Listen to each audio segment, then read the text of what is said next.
पिंपळनेरमध्ये भाजपाचा झंझावात, डॉक्टर योगिता चौरेंचा वॉर्ड टू वॉर्ड थेट संवाद।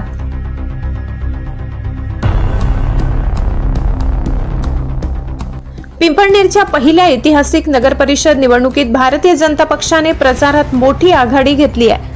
विकासाचा अजेंडा घेऊन भाजपाने प्रचाराचा धडाका लावला असून नगराध्यक्षपदाच्या उमेदवार डॉक्टर योगिता जितेश चौरे यांनी स्वतः मैदानात उतरून प्रत्येक प्रभागात मतदारांशी थेट संवाद प्रचारास सुरुवात केली। प्रत्येक वार्डात संयुक्त प्रचार, केवळ घोषणाबाजी न करता डॉक्टर योगिता चौरे यांनी प्रत्येक वार्डातील भाजपा उमेदवाराच्या साथीने घरोघरी जाऊन प्रचार सुरू केलाय।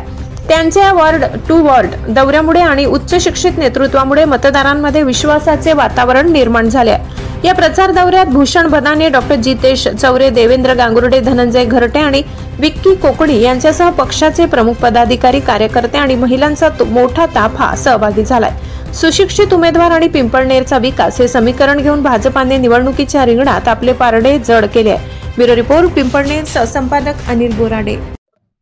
पिंपळनेर नगर परिषद निवडणुकीच्या पार्श्वभूमीवर भारतीय जनता पक्षाच्या वतीने ही निवडणूक आम्ही या ठिकाणी लढवत आहोत आणि या निवडणुकीमध्ये भारतीय जनता पक्षाच्या वतीने लोकनियुक्त नगराध्यक्ष पदासाठी डॉक्टर योगिता जितेश चौरे या उच्च शिक्षित उमेदवाराला उमेदवारी या ठिकाणी मिळालेली असल्यामुळे भारतीय जनता पक्षाने एकूणच या निवडणुकीमध्ये सर्वत्र आघाडी घेतलेली आपण त्या ठिकाणी बघत आहोत।